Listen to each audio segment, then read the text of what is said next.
Buenos días. A continuación le estaremos hablando sobre las habilidades comunicativas, la escucha activa y el aprendizaje autónomo. Somos estudiantes de la asignatura Cátedra Universitaria del Grupo 32. Mi grupo está conformado por Edinson Sarkar, Fabián Méndez, Reinaldo Navarro, Mayra Rodríguez y mi persona, Sara Ortega. A continuación les hablará mi compañero Edinson Sarkar con el tema de las habilidades comunicativas.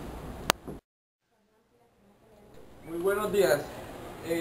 Mi nombre es Edinson Sarkar Bocio, soy integrante de este grupo. Pues le vengo a hablar ahora de los procesos comunicativos.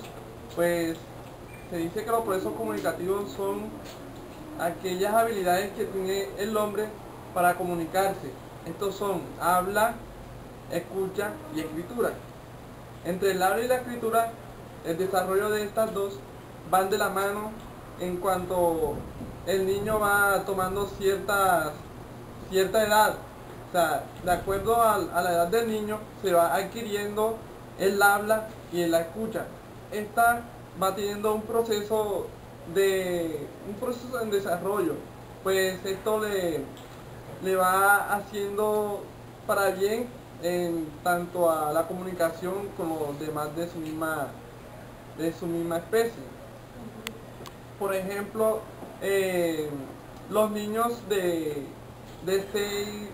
9 a un año en adelante, en ese tiempo van adquiriendo esa parte de las primeras palabras y ahí se va dando el desarrollo comunicativo.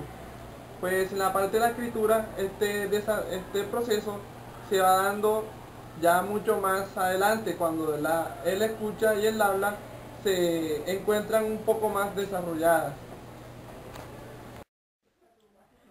Mi nombre es Fabián Méndez y voy a abordar la teoría de la doctora Angélica Romero de las competencias comunicativas desde 3 dimensiones.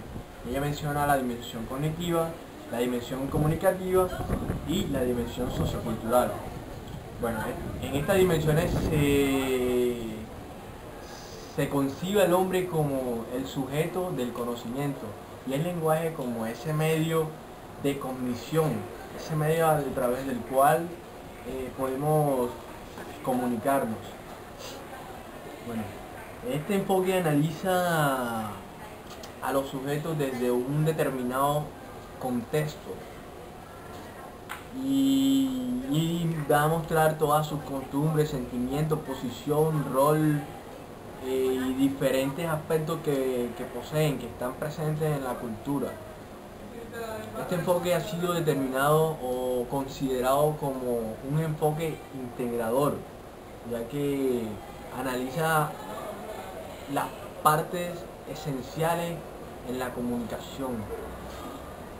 Bueno, en el documento nos muestran una serie de ejemplos, como en el caso de que un interlocutor al momento de comunicarse y se encuentre con un problema de no saber explicar o no tener las palabras necesarias para transferir esa comunicación, transferir lo que él quiere decir.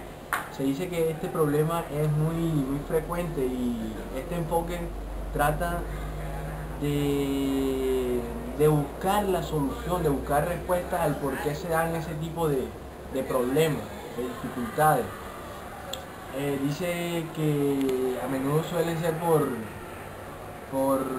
porque la persona no es del mismo contexto o que no posee un amplio vocabulario que le permita expresarse con tal eficacia que el otro interlocutor le comprenda.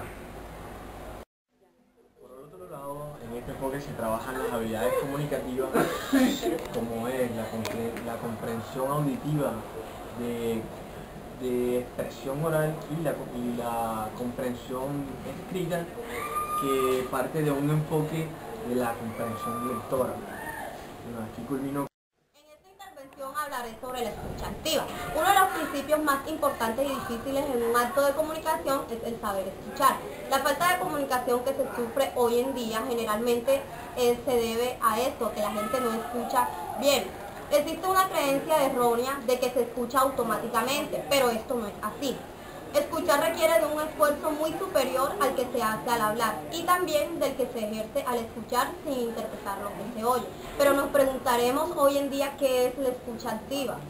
En realidad la escucha activa significa escuchar y entender lo que se está diciendo desde el punto de vista de la persona que habla. ¿Cuál es la diferencia entre oír y escuchar? Son dos palabras muy diferentes. Existen grandes diferencias en ellas hablando semánticamente. Al oír simplemente se perciben las vibraciones de un sonido, mientras que el escuchar es entender y comprender o dar sentido de lo que se oye. La escucha efectiva tiene que ser necesariamente activa, por encima de lo pasivo. La escucha activa se refiere a la habilidad de escuchar no solo lo que la persona está expresando directamente, sino también los sentimientos, ideas o pensamientos que subyacen a lo que está diciendo esta persona.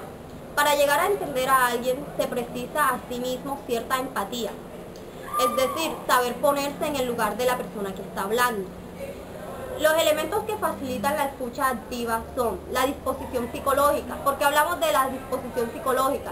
Ya que nos debemos preparar interiormente para escuchar a los demás. Debemos observar al otro e identificar el contenido de lo que ellos nos dicen, los objetivos y los sentimientos que llevan.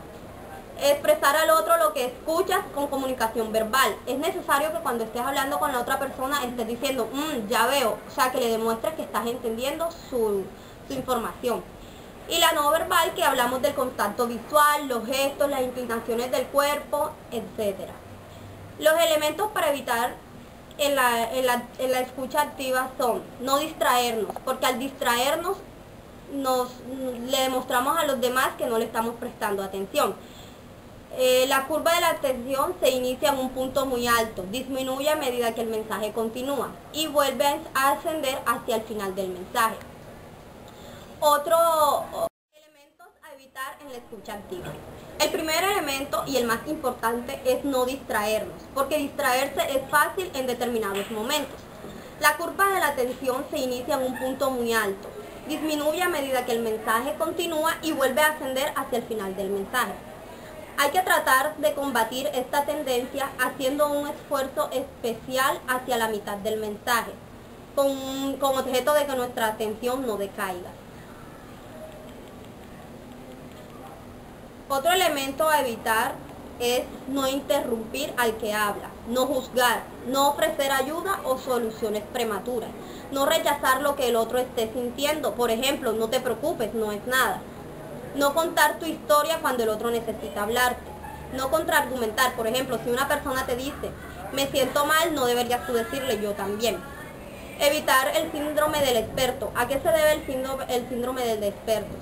Pues se supone que ya tenemos las respuestas de lo que nos está diciendo la persona. Deberíamos esperar que él termine para después nosotros continuar y darle algún consejo o X cosa, depende al tema que se esté hablando. Siguiendo con la temática, hablaremos sobre un punto que es importante, que es sobre el aprendizaje autónomo. Que se dice que es un proceso por el cual las personas asumen la iniciativa con o sin ayuda de otros. Esto es algo muy importante porque utilizan un diagnóstico como unas necesidades de aprendizaje y la formulación de objetos. La principal fuente del aprendizaje autónomo es la identificación de los recursos necesarios que nos sirven para aprender, en la elección y la aplicación de las estrategias adecuadas y en la evaluación de los resultados de aprendizaje.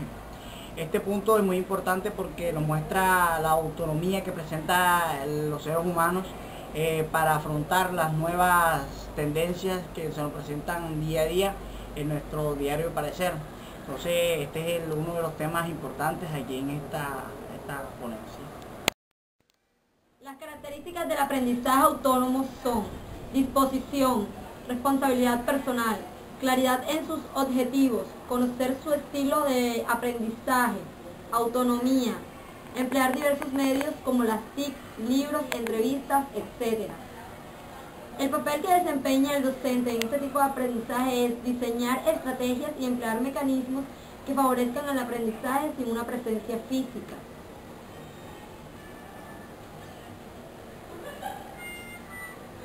Las ventajas que presenta este tipo de aprendizaje son que los aprendices tienen iniciativa en el aprendizaje teniendo más posibilidades de retener lo que aprenden.